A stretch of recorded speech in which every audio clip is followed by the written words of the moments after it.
Okay. Anyway, so you want to explain to your customer that, hey, this is probably going to be a simple repair. This happens all the time, and here's why. You know, we get air in there, and have you had a plumbing repair recently? You can ask. You know, they're like, oh, maybe 6 months ago. Yeah, you haven't used it in 6 months. This is usually when they find out. Is the first day they go to start the heater to see if it's going to work, right? So anyway, that is the big deal right there. So the important thing now is, well, how do you bleed them out? Okay, so you got to get somewhere past this pump, right? And you have to have a hose bib cut in. All right, and that hose bib, what you're going to do is you're going to turn this water off, okay, so that no water could flow backwards, okay. You got to leave this one on, okay, and you have to leave this one on. All right, and so what that's going to do, you got to think about it, it's going to allow you to pull water through here and through the hose bib and out the hose into the tub or the sink or, you know, the outside somewhere through the deck, because a lot of times these are in the middle of the house typically. Like the hose bib on the full filtration systems, kind of? Yeah, it's just like that. Yeah, it's like that. It's the same area too. That's what he's talking about. These things the have dead center of the top of the house. Right. These things they're inside. They're in the middle of the house. Yeah. Because they're performing heating. You know, and so that's typically how they're designed. So you got to bleed these things out. You got to get that air out of the system. If there's no hose bib or it's in the wrong place, then you got to put one in. Okay.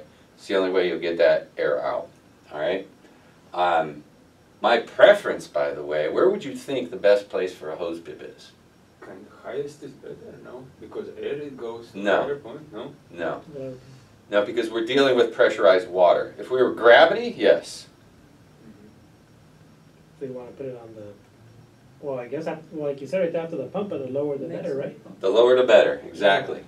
So where you really want the hose bib is right here. Like above the water heater area? Right before the shutoff. Or right at, yeah. Yeah. Okay? Yeah. So now, see, because right here, if the hose bib's up here, there's all this section right here that's still going to have air in it. Now the pump will probably overcome that, maybe, but the problem is that air is going to try to go up. Okay, it's like if you have air at the bottom of the glass, right, and it's gonna try to go up, right? It's just gravity. Yeah. It's gonna find its way up.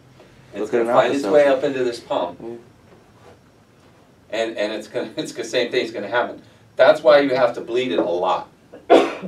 Okay, you turn the water off, right? Let that water rise. This section of water's got to rise. Then you turn it back on. You get the air out. See what I'm saying? It takes a little bit, and then sometimes you got to shut this valve off and leave this one on, and then bleed the air. You know, let it rise and come up that way. You know, so, and the other thing is, a lot of times they don't have check valves. Okay, and this is the international drawing of a check valve is this. Okay, I think that's it, if I remember correctly. So I guess that's a no-go back that way. Yeah. I mean, it only goes one direction.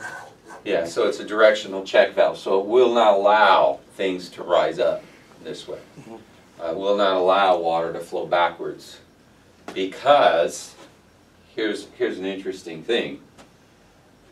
If for whatever reason, and this has happened, you can actually start to get, when you turn on a faucet somewhere, you can actually start to pull cold water this way. In here, through here, everything goes backwards, the pump's not on, there's no check valve, it can actually start pulling cold water, or mixing cold water in with the hot water this way. So this is another thing you could sell as a check valve. Okay, so it's important, check valves are important, and I like to add them to my systems. Now, a lot of the new pumps have check valves built into them. Okay, so keep that in mind as well. You don't have to get an external And you could just ask or look at the specs on that pump and see if there's an internal check valve to keep the water from flowing the wrong direction. Okay? So this confusion here is why, because everything else in the system is, to an HVAC guy, is simple. Mm-hmm. But he doesn't get this part. No. This is the part They don't want to touch it with a that the 10-foot pole. HVAC guys don't understand because they don't understand plumbing. Mm. Okay? And that's where strength comes in because we do both. Okay? So there's one other thing I want to talk about that should be on this system because the water heater's firing all the time. Right? What would that be? Thermostat or something? No. Because the water heater's firing all the time? Water heater fires a lot. Alright. When you have, Iggy, when you have a recirc loop Mm-hmm. on a closed system, right? Mhm. You know, this plumbing loop is a closed system, right? I mean, until you turn on the faucet, then it's an open system, right? Yeah.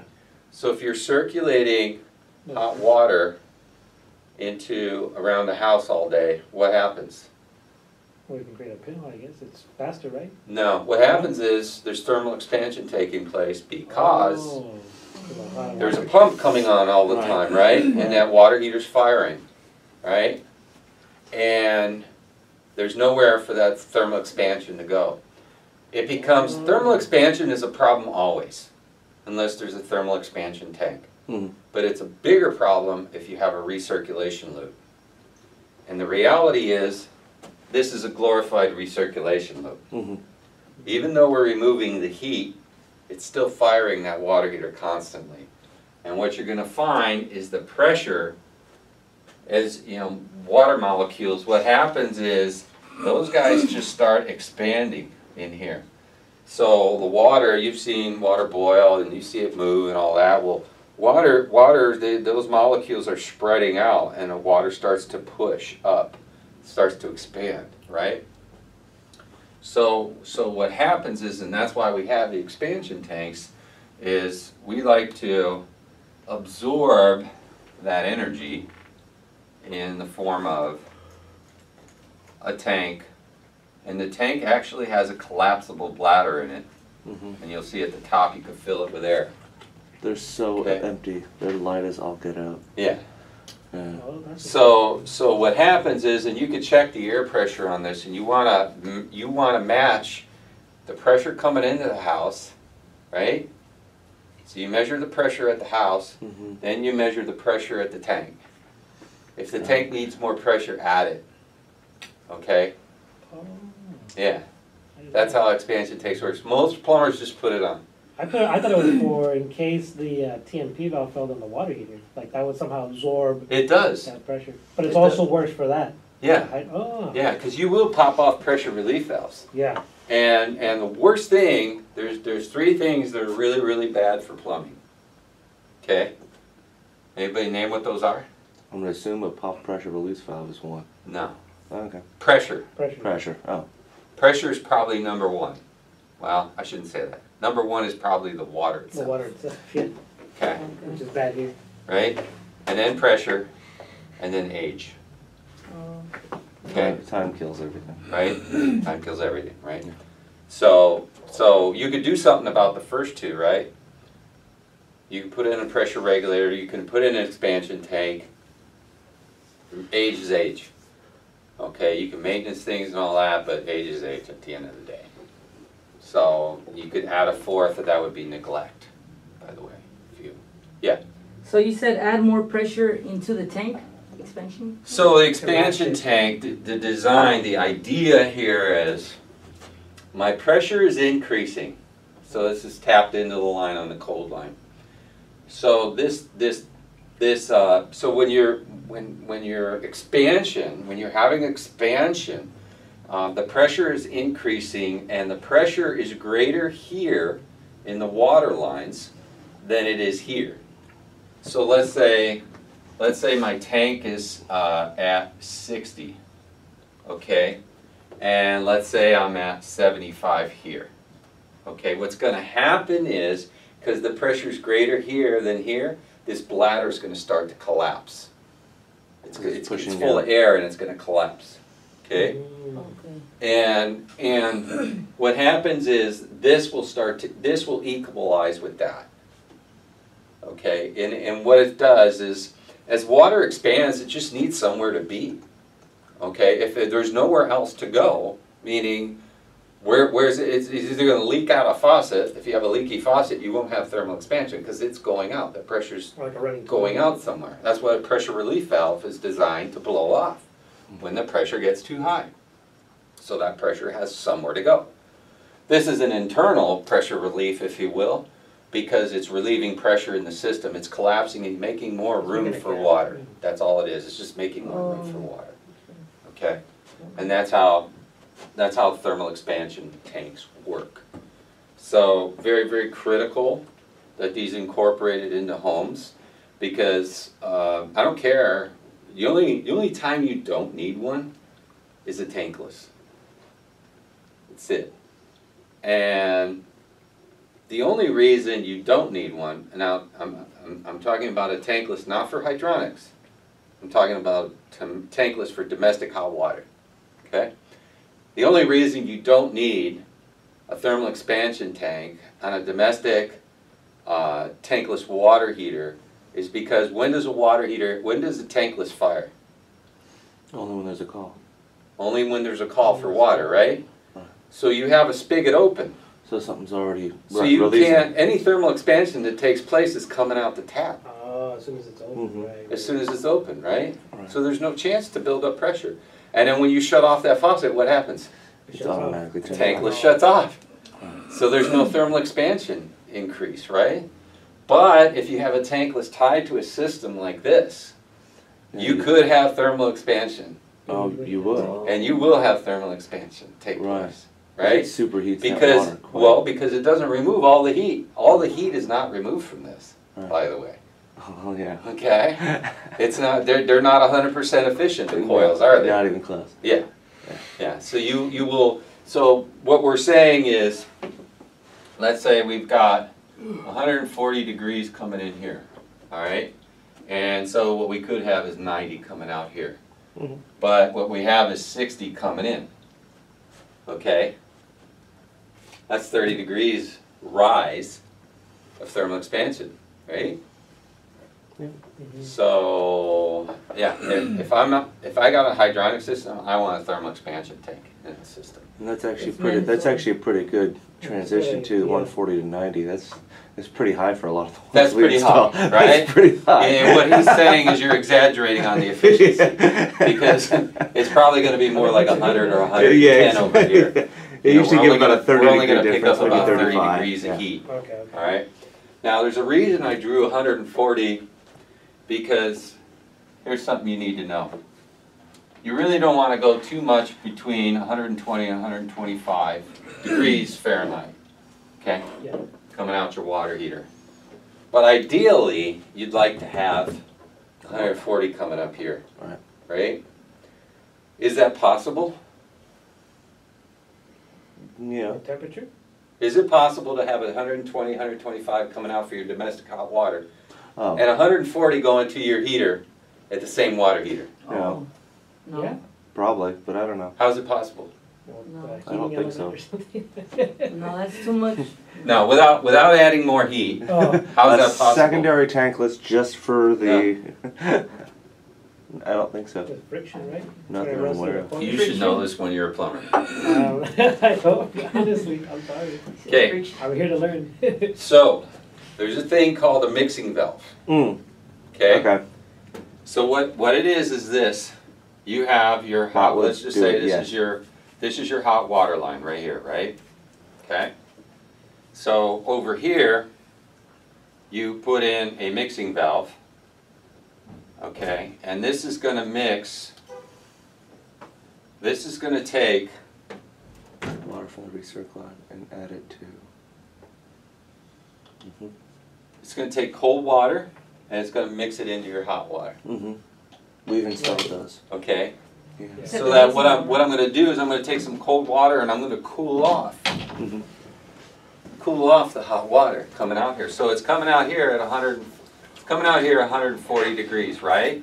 And out here, I'm going to set it to 125. Okay, so I'm taking cold water and I'm mixing it into the hot domestic side. And you have a little probe, temperature probe, you stick on the other side so that it can No, there's tell. no temperature probe. I'm thinking about It's doing that. it's the valve itself. Right. The valve itself. I kind of drew this wrong. The actual valve is over here. Yeah, okay, okay. It is a temperature probe for all intended purposes. It's a valve that For the thermostat? what it does. It's like consider this a shower valve. Right. Shower valve mixes hot and cold water, right? Okay. Okay. So now let me redraw this. I drew it wrong. So now we have our cold water here, okay? And our cold water is tied into the shower valve. And so we have cold water coming in here, we have hot water coming in here, and we can control the temperature coming out. That's what a shower valve does. That's what this valve does, Makes it Okay. go. okay? What it does is now it allows me to turn the temperature higher, right? On this water heater, so I have 140 degrees coming out, okay? And that allows me to get the hotter water up here and make this safe so the little kids don't scald themselves. I get it now. Because you will scald yourself at It's 140 like degrees. 115, right, where it starts to burn? Huh? It's 115, right, where scalding can happen? 120 is safe. Oh, really? That's where tanklesses come set at typically, is 120 degrees. Then you have to go into the program and adjust them to bring that temperature up. But you don't want to be above that, right? I mean, You could 140 be is- 125, but you don't want to cruise past that. Okay. So what happens, by the way, when you operate this tank at 140 degrees? I'm gonna burn it up, right? The expansion. Mhm. Exactly. You're going to Yeah. have I've played this game before. you're going to have some significant Oh, yeah. expansion taking place. Uh-huh. Okay? Really significant expansion taking place. You would think just a 20-degree rise isn't going to matter that much. Okay? It's sort of like lifting weights. You know? 20 pounds. And then you add 20 pounds, and you're like, you can't lift it anymore, right? So that's where you're kind of at this critical spot where like, holy crap. So yeah, you're going to have a lot more thermal expansion, and you definitely are going to need this now because you're going to be popping off TMP valves and everything else if that ain't working right. Okay. So now here's the thing. A lot of times, and it just reminded me of a customer that wants me to install one of these, and I got to call her up. But she's in the complex there off of El Toro Road. Mm. Seagate? Is No, it no, Seagate? Seagate. Canyon Village? It's one of those, yeah. But it's the one right off of there, yeah. Is it You not gonna be okay? It's throwing up all over it. Did it on purpose. Gotta open it up all the way. So anyway, she got put in. They have she has a power vent water heater. Nice. Okay, so it's power exhaust. Okay. All right, it's not higher efficiency. It's a mechanical exhaust. It's like having an induced draft motor Okay. versus Yeah, gravity. you flick the Yeah. switch, right? They're both 80%, right? But yeah. So 179, So 181. the induced draft motor allows them to have PVC and discharge horizontally, right, on the vent. Okay, that's all that did. But they, instead of putting in a 50, they put in a 40. And she noticed that she goes, ever since I got this new water heater, I run out of hot water when I'm running my heater. Okay, Right. so this is really critical because this is one of the issues, one of the problems you'll be solving out there in the field. When they run out of hot water because they have hydronics, right? You're using hot water. It's like taking a shower all the time, right? Right. Because you're removing heat from the hot water heater, and the water heater can't recover. Mhm. Okay. What you do is you put in one of these valves. So when you're at 140 degrees in the water heater, you've increased the capacity of that water heater. Mhm. You follow what I'm saying? The 140 degrees goes a lot longer than the 120 Right. would have because you're using less of it. Right, exactly. So you're increased, you've taken a 40 gallon and made it a 50 gallon or more. They're saying about 30% increase in capacity By adding that valve. by adding that mixing valve.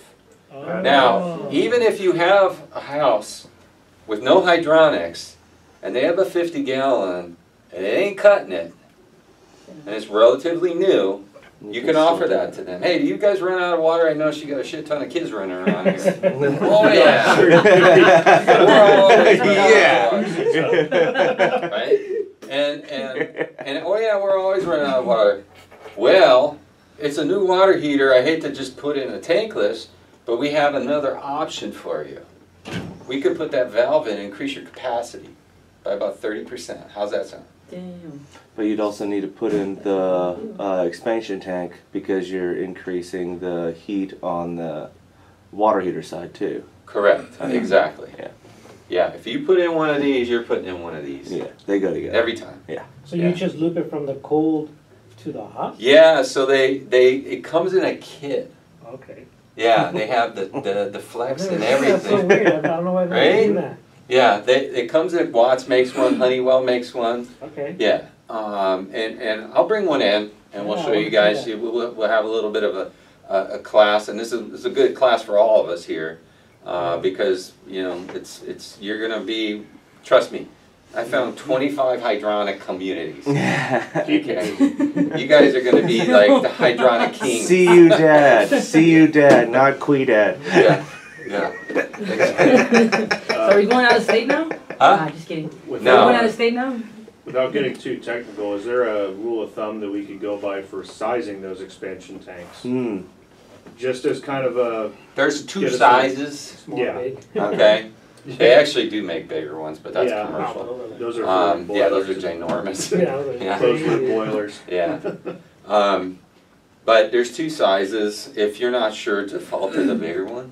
Not that Yeah. big of a difference. Well, yeah, Yeah. I just wasn't sure if it was like, if it's 40 gallons or below. I you can get- don't know what that is. I think it's it has more to do with heat rise than anything else. More the capacity of expansion.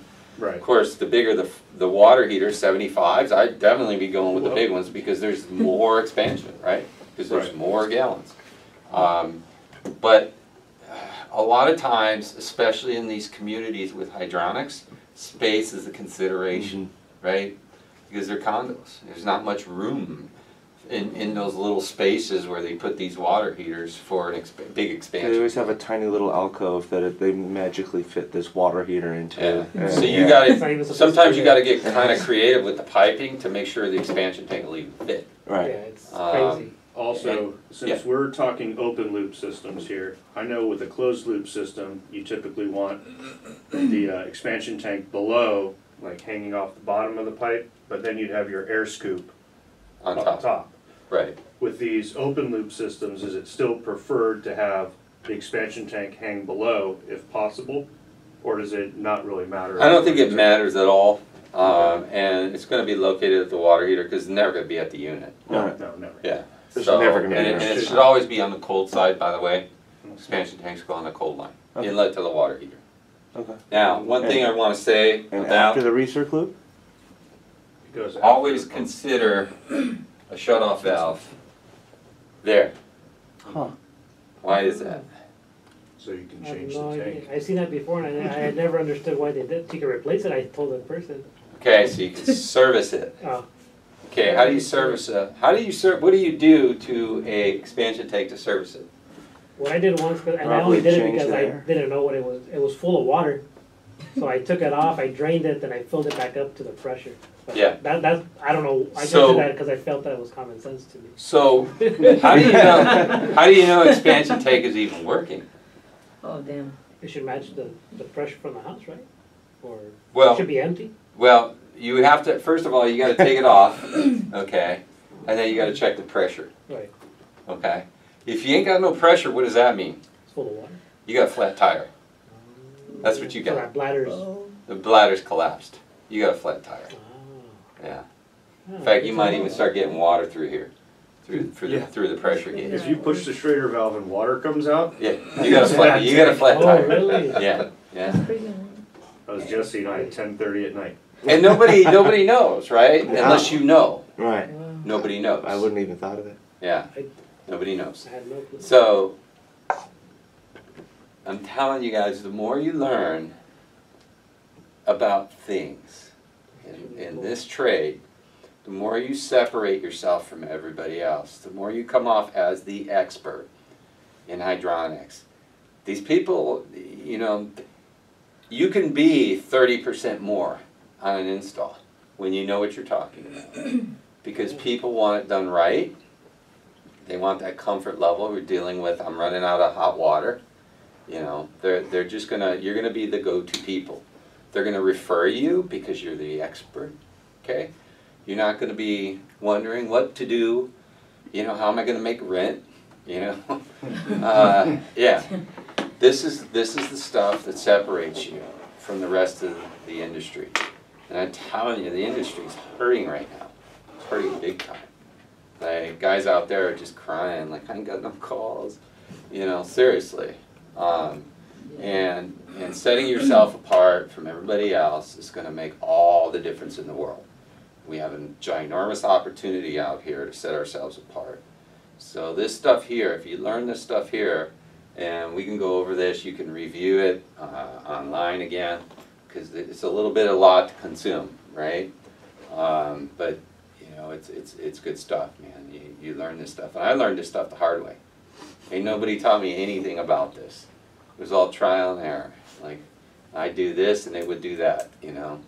And I just had to read, had to come up with solutions. There was no YouTube. Okay. Right? And to be to that point, okay, and because I'm serious about this. I'm starting my own YouTube channel. I'm serious about this, and here's why. I'm surprised. There is nobody out there, really, in my opinion, because I wanted to see, well, if I do this, because I'm getting older, you know, I got to think about what I'm going to do with 30 years experience, right? And, yeah. you know, what's that going to look like, right? You're going to be the new Bill Nye the Science Guy. Open up your own school. Just for plumbing and HVAC. Right? Careful with that accusation. But here's the reality. I went online to look at all the yahoos, and I mean yahoos. Yeah. I mean, talking about nonsense. I mean, and you're trying to learn, and these guys are like, I'm like, what? And I kept looking and looking and looking, and I'm like, where is it? You know, and there's nobody there. There's like nobody. It's like silence out there, man. Like you're going to YouTube trying to find an expert on something, you can't find them. Like, what? You know, that's how scarce this kind of knowledge is out there. It's scarce. Crazy. There's You people know? that say, oh, I tried this and it worked, but they don't know why it worked, right? Right. Yeah. Pretty much. Right. Yeah. There's a lot, and there's a lot of bad information. It's like they're going to teach you the wrong stuff out there. It's like it's scary. Some of the stuff. I'm like, no, you're never supposed to do that. Like, I want to get on the phone with that dude. I'm like, dude, you just told people bad information. You know. Just cut the refrigerator line, it's fine. Yeah, right? So and I'm mostly going to do it on plumbing, because that's really where my strengths are, but that's why I'm good at this too, because I understand the plumbing. The HVAC guys, you know, I got one over on them on this one, on this one. I'm catching you, Kevin. Yeah. Well, you guys gotta get out of here. that's a good thing. That's a good thing. You always want to exceed your mentor. So, and that's always been my goal, is to learn more than the guy who taught me, and so far everybody who's taught me in this career, in this industry, I've exceeded their knowledge already. Yeah. So, but I've had a few people exceed my knowledge, a handful. Yeah, and it's cool. And that's all right. Yeah, I love it. Awesome. Yeah. That to me, that's like, damn, that's badass. Yeah. Because I know That's they're what you making a look good for. living. Yeah. I know they're going to take care of their family. It's all good. Right. Yeah. Anyway, that's our class for today. Cool. Wait, hold on. I have a question, Kevin. Yeah. Oh, Sorry. so you said, okay, so the mixing valve is what increases the efficiency by 30%? Yes, so when you turn up the temperature in your water heater, it's normally at 120, and you're going to set it to 140 by, you know, a little dial at the bottom of the water heater. You're increasing the heat load in there. So there's more stored heat in there at 140 than there is at 120. So really, instead of having 40 gallons of 120 degree water, it's like having 50 gallons at 120, but you're still got a 40 gallon. You see, because now the water's hotter. Yes. So you only, when you're using water over here, you're only using a certain, you're only using a certain amount of this capacity here, because you're mixing in the cold with that. So even without a hydronic system, you can increase the capacity of somebody's hot water just by increasing the temperature. Because they're going to use less of it. They're going to, at the faucet, just think of it at the faucet. If you have 120 degrees coming out on the hot, so you're gonna mix in some cold with that, right? When you're taking a shower, you're not going to be under 120 degrees. Okay, if you have 140 degrees coming out, you're going to put a lot more cold in there, right? Cool it down. A lot more cold, because you got to cool that water off, right? You got to get it below 120. And so typical shower is going to be somewhere in around 100 degrees, something like that, maybe a little bit more, 105, 108, whatever. But you're going to put a lot more hot, cold water at the mixing valve, you know, your shower. You're going to put a lot more cold water in there, and so what? As a result, you're using less hot water because the temperature's higher. Okay. It's easier to cool down, right, in a way? Like, you're using less cold so that there's more traffic on the hot, so it doesn't have to come out all at once, right? Yeah, well, the hot is trickling out now, Yeah. as opposed to almost full flow. Oh, yeah, And you're putting a lot more cold into the hot to mix with the hot. yeah. Because it's hot And so enough. you're using less gallons of water Right, hot water. because it's super hot. That makes Okay, and that's the whole concept That makes behind this. So, you know, anytime somebody doesn't have enough hot water, they run out of hot water for any reason, even in just a house with no hydronics, they just run out of hot water. Okay, Yeah. one of two things: either it's undersized, it's too old, and this is the other thing that happens is an old water heater, by the way, will fill with scale. Okay, fill. So it displaces the water. So you used to have a 50-gallon, now you have a 30-gallon water heater. And you have to know that you're not going to do this.